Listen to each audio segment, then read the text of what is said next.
राम राम दोस्तों, जय हिंद। तो स्वागत है भाई एक और नई वीडियो में। आज का वीडियो का टॉपिक होने वाला है भाई हमारा जेल वार्डर का 25 नवंबर की भाई शिफ्ट का एनालिसिस देखेंगे। कैसे अभी जो है ना मैं शिफ्ट थर्ड का जो है ना भाई जीके के 20 से ज्यादा क्वेश्चन लिख लाया हूँ। और बाकी भाई शिफ्ट टू का भी थोड़ा बहुत एनालिसिस देखेंगे। तो भाई बात ऐसी है कि पहले जो है ना शाम को तो मैथ्स की और रीजनिंग की भाई वीडियो रिकॉर्ड करने लग गया। फिर उसके बाद जो है ना शादी में चला गया, तो उस चक्कर में जो है ना भाई ये वाली एनालिसिस की वीडियो रिकॉर्ड नहीं कर पाए, लेट हो गया। तो भी भाई लेट नाइट को रिकॉर्ड कर रहा हूँ और फिर सुबह तक अपलोड कर दूंगा, ये तो सुबह देख लेना। ठीक है। अब बात करते हैं भाई, मेनली जो है ना थर्ड शिफ्ट का बताऊंगा आज, कि थर्ड शिफ्ट का और बाकी थोड़ा बहुत सेकंड शिफ्ट का एनालिसिस भी आया है कि भाई कितने मैथ्स में अटेम्प्ट हुए या भाई मैथ का क्या लेवल रह रहा है, सारी बात करेंगे। तो भाई सबसे पहले तो देख लो, आज की अटेंडेंस ये वाली प्रोवाइड कर दी है। इसकी अटेंडेंस करीबन करीबन रही है आज भाई, थोड़ी बड़ी है। अटेंडेंस 44% के अराउंड रही है, 44% से प्लस। तो आगे आने वाली शिफ्ट में भी इसके अराउंड रहेगी। तो या तो जो है 45 से तो कम ही रहेगी, बल्कि इतने की करीब नहीं चलेगी, 2-3 दिन और बढ़ेगी थोड़ी बहुत। फिर बाद में की शिफ्ट में लास्ट में कम भी हो जाती है।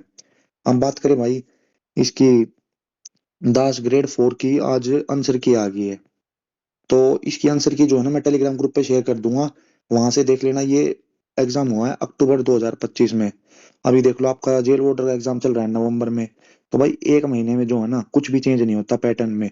बिल्कुल जो है ना सेम पैटर्न पे, सेम कॉन्सेप्ट पे जो है ना रिपीट होंगे क्वेश्चन। तो ठीक है, वहां से देख लेना थोड़ा बहुत। कैसे कि जीके के देख लेना, इंग्लिश के देख लेना और हिंदी के देख लेना। ठीक है। बाकी मैं मैथ्स और रीजनिंग करवा ही रहा हूँ, बताता हूँ कहाँ पे। अभी जैसे आप जो चैनल पे जाओगे तो भाई यहाँ पे जो है ना प्लेलिस्ट पे जो है क्लिक करना। फिर देखेंगे डीएसएसबी रीजनिंग की पीवाईक्यू सीरीज और मैथमेटिक्स की पीवाईक्यू सीरीज। तो भाई इसके 30 लेक्चर तो पहले डाल दिए थे। आप कल डालिए क्लास 31st सेट देख लेना मैथ्स का। तो भाई वो लेटेस्ट है, यहाँ से सेम कॉन्सेप्ट बनने हैं। और रीजनिंग की 7th सेट से स्टार्ट करना। कैसे, इसमें बता दूं, स्टेटमेंट वाले क्वेश्चन, स्टेटमेंट वाले भाई कहीं ना मिलते। तो इसलिए कह रहा हूँ स्टेटमेंट वालों की भी बढ़िया प्रैक्टिस हो जाएगी। और मैथ्स की भाई पेड पेड कोर्स में भी इतना कंटेंट नहीं मिलता जितना भाई तुम्हारे भाई ने फ्री में प्रोवाइड कर रखा है। तो भाई साइड बाय साइड जो है ना साथ के साथ प्रैक्टिस करते रहो डेली। फ्री का कंटेंट प्रोवाइड कर रखा भाई, हमें कोई लालच ना है, कोई हमें पेड कोर्स वगैरह नहीं बेचना अपना।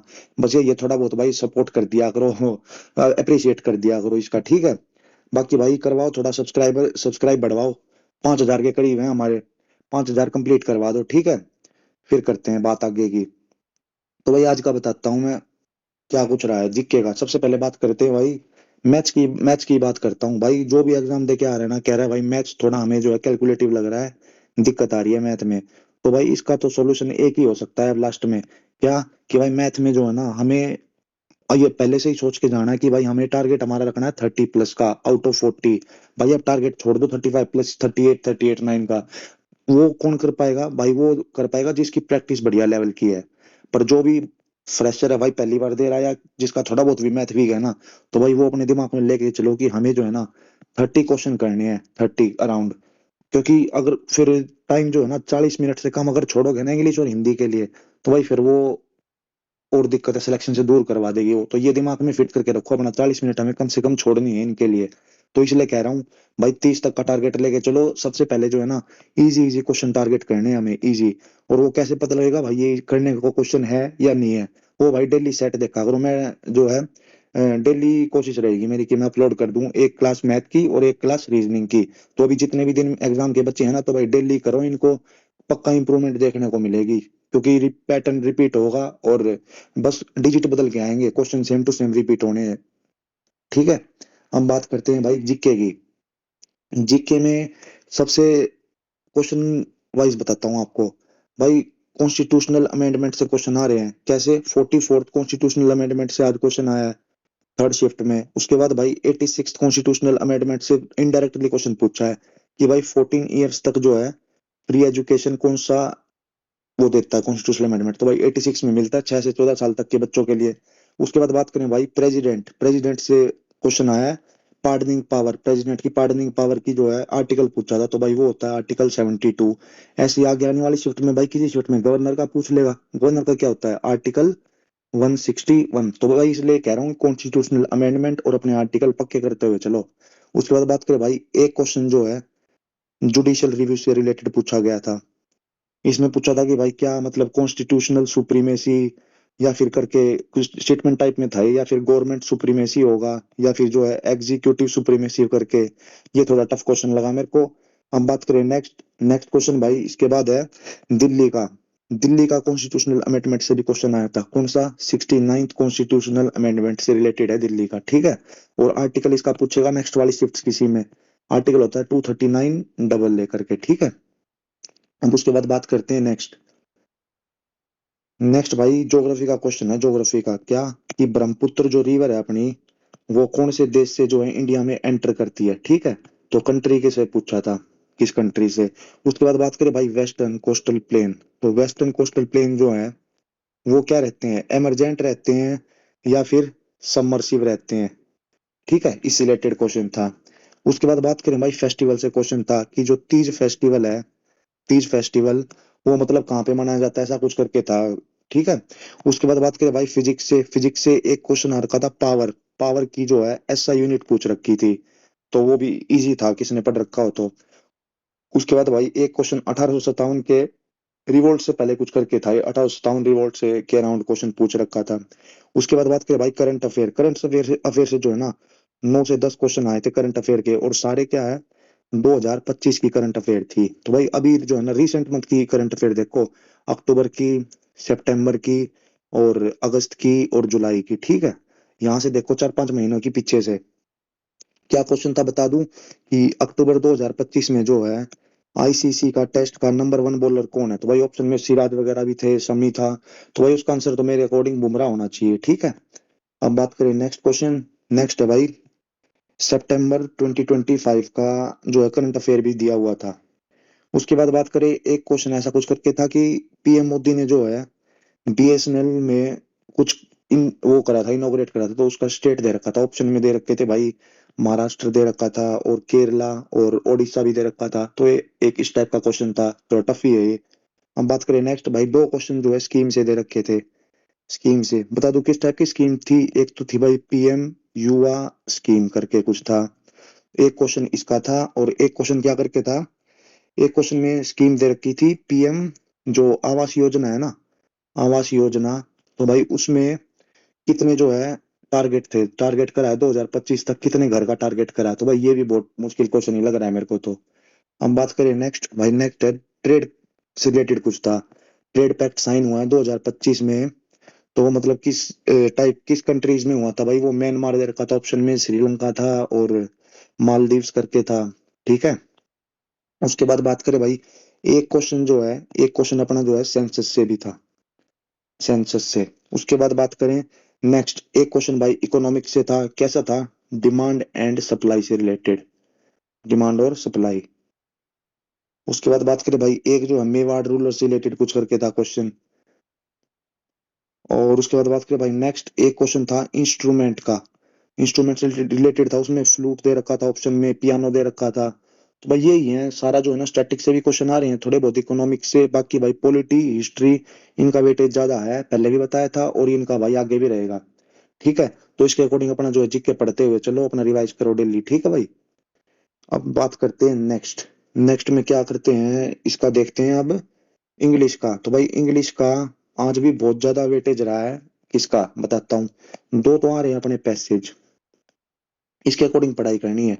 दो पैसेज आ रहे हैं, एक में तो बिल्कुल डायरेक्ट टाइटल तो थीम पूछ रहा है, एक में जो है पैसेज में से क्वेश्चन के आंसर मिल रहे हैं भाई, उसमें एक दो एंटोनियम सिनोनियम भी दे रखे हैं, ठीक है। तो वो भी हो जाएगा अपना। बात करें देखो 10 क्वेश्चन तो यहाँ हो गए। उसके बाद भाई 4 से 5 क्वेश्चन जो है PQRS के आ रहे हैं, तो देख लो 15 क्वेश्चन तो यही हो गए। उसके बाद भाई बताया गया है कि 10 से 11 क्वेश्चन जो है पैसिव वॉइस और एक्टिव वॉइस, और डायरेक्ट इनडायरेक्ट, डायरेक्ट इनडायरेक्ट। तो भाई ये गेम चेंजर है अभी हाल फिलहाल में, इसकी प्रैक्टिस जितनी हो सके ना उतनी कर लो। पहले क्या होता था, वो कैब पूछता था दबा के, ठीक है। पर अभी वो कैब की जगह इसने ले लिया, अब वो कैब किस फॉर्म में पूछ रहा है, फिलअप, फिलअप की फॉर्म में वो कैब फिलअप करवा रहा है वो। 2-3 क्वेश्चन दिए गए होंगे, 4-5 होंगे इस टाइप के, फिलअप में जो है अलग अलग वो कैब दी होती हैं, उसमें कोई वर्ड फिट करना होता है भाई, तब जाके वो बेसिक अंडरस्टैंडिंग से हो पाता है। तो अभी हाल फिलहाल में सिनोनिम एंटोनिम के ज्यादा अलग से क्वेश्चन देखने को नहीं मिले हैं, उनकी जगह भाई इन्होंने ले लिया एक्टिव पैसिव वॉइस ने। तो देख लो यहाँ इसकी वेटेज अच्छी खासी है। और बात करूं भाई 4 से 5 क्वेश्चन स्पेलिंग के दबा कर पूछ रहा है, स्पेलिंग के क्वेश्चन। इन इसको स्पेलिंग को बहुत पक्का कर जाओ। जैसे आज भी 3 4 स्पेलिंग आई है, एक तो भाई कमिश्नर की स्पेलिंग पूछी गई है, ठीक है। उसके बाद बात करें भाई, एक स्पेलिंग एक्वाइसी करके कुछ दे रखी थी, और भाई एक स्पेलिंग थी काउंटिनेंस करके। तो देख लो एक बार रीडिंग कर जाओगे ना पीडीएफ से, तो भाई फिर दिक्कत नहीं आएगी। ये बेसिक बेसिक स्पेलिंग पूछी है। अब बात करें नेक्स्ट, तो ये भाई स्पेलिंग होगी। बाकी 3 से 4 क्वेश्चन जो है ना वन वर्ड सब्स्टिट्यूशन के भी आ रहे हैं। तो और 3 क्वेश्चन आराम से भाई ईडीएम के भी आ रहे हैं। तो ईडीएम और वन वर्ड सब्स्टिट्यूशन को थोड़ा रिवाइज करो, और जो है पैसिव एक्टिव को रिवाइज कर लो। और ये तो आने वाली शिफ्ट में भाई यही पैटर्न रिपीट होना है। अब डेली डेली तो रिव्यू कराया नहीं जाएगा, डेली डेली भाई अपना जो है ना मैथ्स और इसकी रीजनिंग की क्लास पे फोकस करेंगे। बाकी सेम पैटर्न रिपीट होना है, अगर कुछ भी चेंज होगा ना तो भाई वो मैं वीडियो बनाकर बता दूंगा। अब बात करें भाई हिंदी की, तो हिंदी के लिए भी भाई हिंदी में भी 3 4 क्वेश्चन जो है मुहावरों के देखे गए हैं फिर से। तो ये डेली शिफ्ट में आ रहे हैं। आज कैसे कैसे मुहावरे थे कि भाई मछली मतलब पूरे तालाब को गंदा कर देती है, ऐसा कुछ करके था। बाकी पेट में चूहे दौड़ना भी करके था। और बता दूं भाई 2 3 क्वेश्चन जो है तत्सम तद्भव के फिर से रिपीट हुए हैं हर शिफ्ट में। ये भाई पढ़ जाओ, कहीं से मिल जाए आपको, इसकी एक बार नजर मार जाओ। बट टॉप 100 150 क्वेश्चन के तत्सम तद्भव वाले, ठीक है। बाकी सिनोनियम बता दूं भाई, आज की शिफ्ट में जल का सिनोनियम पूछा गया था। और भाई एंटोनियम बता दूं, जिसका विलोम शब्द बोलते हैं वो किसका, जोगी, उसका विलोम शब्द पूछा गया था। और बात करें भाई एक उपकार या फिर परोपकार करके कुछ था, उसका भी जो है विलोम शब्द पूछा गया था। हम बात करें भाई जो वन वर्ड सब्स्टिट्यूशन बोलते हैं, ऐसा कुछ करके था, जो भोजन रोगी के लिए निषिद्ध हो तो उसको क्या है अपथ्य बोलेंगे। तो इस टाइप के मतलब आ रखे हैं। इनको एक बार नजर मार लो। ये जो हिंदी में ही बोलते हैं ना अनेक शब्दों के लिए एक शब्द, तो इनको भी थोड़े रिवाइज करो डेली के। तो यही बेसिक बेसिक आने हैं, बाकी हो जाएगा सोल्व, कुछ ज्यादा दिक्कत लेने की जरूरत है नहीं। तो बाकी तो रीजनिंग की भी बता दी थी भाई, रीजनिंग के स्टेटमेंट वाले क्वेश्चन आएंगे फर्स्ट वाले सेक्शन में, तो वहां से भी टाइम बचाते हुए चलना है हमें। तो रीजनिंग वाले भी क्वेश्चन जो है, रीजनिंग वाले के भी लिए भी प्रैक्टिस करवा दूंगा मैं डेली। जो है 30 मिनट से ज्यादा टाइम नहीं लगेगा, 30 मिनट से कम की क्लास लेंगे। और अपना क्या है डेली जो है टच के लिए टच में बना रहेगा। उससे क्या होगा भाई, वो भी नहीं आएगी टेंशन भाई हमारे प्रैक्टिस नहीं हो रखी, भाई कहीं नहीं मिलेंगे ये, किसी ने नहीं करवा रखे स्टेटमेंट वाले एग्जैक्ट एक जगह है। और हाल फिलहाल के पीवाईक्यू के हैं, ये देख लेना। एलडीसी के पीवाईक्यू के सेट सोल्व करवा दूंगा। और भाई मैथ्स की दिक्कत आ रही हो तो भाई मैथ्स में बताया मैंने कैसे करना है। मैथ्स की तो हमने 30 सेट पहले प्रैक्टिस करे थे, उससे भी कॉन्फिडेंस बूस्ट हुआ होगा। बाकी जैसे अभी हाल फिलहाल में क्या ट्रेंड फॉलो हो रहा है भाई, कैलकुलेशन ज्यादा है, कैलकुलेशन, ठीक है। तो स्किप करने आने चाहिए क्वेश्चन की, पता होना चाहिए भाई कि पढ़ते ही कि भाई कौन सा क्वेश्चन जो है करने लायक है और कौन सा स्किप करने लायक है, ठीक है। यही भाई गेम चेंज करवाएगा। और भाई ये बात बता दूं, मैथ्स में भाई तुक्के मारने की कोई जरूरत नहीं है। क्वेश्चन गलती करवाएगा वो, मैथ्स में तुक्के मारने की जरूरत नहीं है। जितने क्वेश्चन के आंसर आए ना डायरेक्ट आंसर मिल जाए तो भाई फिर ठीक है, अपना उसको लगाओ और आगे बढ़ जाओ। भाई थोड़े बहुत गैस वर्क चल सकता है भाई, जीके में चल सकता है, इंग्लिश में और हिंदी में। मैथ्स में कभी भी भाई बेवकूफी है ये, अपना जो है ना स्मार्ट स्मार्ट अप्रोच लेके चलो, जब जाके कुछ बात बननी है, ठीक है। अभी जैसे थोड़ा बहुत लेवल बढ़ा है पेपर का, अगर पिछली बार से तो बोल सकता हूँ मैं, जो प्रीवियस ईयर क्वेश्चन है ना थोड़ा सा भाई 10 20% लेवल अप बोल सकता हूँ। क्यों, क्योंकि थोड़ा बहुत भाई की देख लो कैलकुलेशन में फंसा रहा है, क्योंकि 2 3 दोस्तों की अच्छी तैयारी थी, वो भी कह रहे हैं भाई मैथ्स में जो है थोड़ी बहुत दिक्कत आई है हमें। तो वो भी 35 क्वेश्चन तक ही पहुंच पाए। तो इसलिए कह रहा हूँ भाई अपने जो है ना जो आता हो पहले उसको पक्का करके चलो। अब जैसे बताऊं, जैसे 20 क्वेश्चन का सेट होगा, एक नेक्स्ट होगा 20 क्वेश्चन का। तो इसमें जो है ना जो पहले आता हो ना भाई वो करते जाओ, इजी इजी। अगर कुछ भी टफ लगे तो उसको स्किप कर दो। ऐसे ही जो है नेक्स्ट में करना, तो भाई पहले इजी इजी करो। फिर देखे भाई हमारा टाइम जो है 40 मिनट से कम जा रहा है, 40 मिनट से कम। तो फिर उसमें क्या करना है, फिर जो हमारा जैसे हमने पहले इजी कर लिया ना, फिर जैसे 3 4 हमने टफ इसमें स्किप करे हैं, तो भाई उनको बेशक छोड़ दो, कोई दिक्कत नहीं है, ठीक है। अपना फिर आगे मूव कर जाओ इंग्लिश वाले सेक्शन पे। तो ऐसे भाई ऐसे काम करना पड़ेगा, जब जाके कुछ बात बनेगी। ये नहीं है कि भाई अभी भी सारे मार के आ रहे हो फिर वो दिक्कत हो जाएगी। इसलिए कह रहा हूँ इस तरीके से करोगे तो भाई तभी कुछ बात बन सकती है। बाकी थोड़ा बहुत वो बता दूं भाई, इस वाली शिफ्ट में जो है फर्स्ट टर्म से भी क्वेश्चन आया है, थर्ड वाली शिफ्ट में। और तो फर्स्ट टर्म से भाई इसका वॉल्यूम से, तो इसका वॉल्यूम का फॉर्मूला याद होना चाहिए, डाल रखा है। और बता दूं जो सेकंड शिफ्ट थी उसमें भी भाई भर भर के जो है कौन से क्वेश्चन था, और रोम्बस से भी क्वेश्चन था। आगे आने वाली शिफ्ट के लिए बता दूं क्या क्या इंपॉर्टेंट रहेगा। उसमें जो है पैरेललोग्राम का कुछ जो है एरिया पढ़ लेना भाई, ट्रेपीजियम हो गया, ट्रेपीजियम भी पढ़ लेना, और क्वाड्रिलेटरल, क्वाड्रिलेटरल का भी एरिया निकालने का फॉर्मूला पढ़ लेना, ये सब इंपॉर्टेंट है। या फिर जितना भी मतलब ट्रायंगल वगैरह हुए तो भाई और बड़े बड़े मतलब ऐसे क्वेश्चन भी आते हैं कि भाई वॉल्यूम टोटल कोई बड़ा स्पेयर है, उसको हमने जो है उससे छोटे छोटे स्पेयर बना दिए काट के, तो उसके अकॉर्डिंग क्या करेंगे अब, इसमें क्या होता है वॉल्यूम इक्वल हो जाती है, वॉल्यूम इक्वेट कर देते हैं, फिर उससे जो हमारी निकल जाएगा जो भी पूछा होगा, ठीक है। तो इसके अकॉर्डिंग सोल्व कर देते हैं भाई ऐसे ऐसे क्वेश्चन। और बाकी बेसिक बेसिक क्वेश्चन भी हमारे क्लियर होने चाहिए, जैसे अलजेब्रा के इसमें फॉर्मूले पूछते हैं डायरेक्ट, ये मैंने बता रखा है, फर्स्ट एन नेचुरल नंबर का सम, फर्स्ट एन जो है नेचुरल नंबर के स्क्वायर का सम, फर्स्ट एन नेचुरल नंबर के क्यूब का सम। तो भाई जिसने प्रैक्टिस सेट देखे हैं ना, बोल बता रखा है ये जो जो टाइप रिपीट होते हैं, तो वहीं से ही क्वेश्चन बनने हैं, ठीक है। अब बात करते हैं नेक्स्ट। तो भाई सारा एनालिसिस देख लिया है, तो बात कर लिए सारी इसकी रीजनिंग की, मैथमेटिक्स की बता दिया कहाँ से कैसे पढ़ना है, और जीके इंग्लिश और हिंदी, बाकी सब कुछ तो इस पर टेलीग्राम ग्रुप पे शेयर करता ही रहता हूँ मैं साइड बाय साइड। तो भाई डेली अगर इसका एनालिसिस पॉसिबल नहीं होगा ना, तो अपना जो है करवा इस पे टेलीग्राम ग्रुप पे शेयर कर दिया करूँगा मैं, वहां से ज्वाइन कर लेना। और जो इसकी 10 ग्रेड 4 की आंसर की है वो भी भाई टेलीग्राम चैनल पे शेयर कर दूंगा। तो तब तक के लिए जो है भाई सारे भाई मेहनत करते रहो और आगे बढ़ते रहो। अगर और भी कुछ डाउट हो ना, तो भाई वो भी कमेंट सेक्शन में पूछ लेना मेरे से, मैं वहां पे बता रिप्लाई कर दूंगा।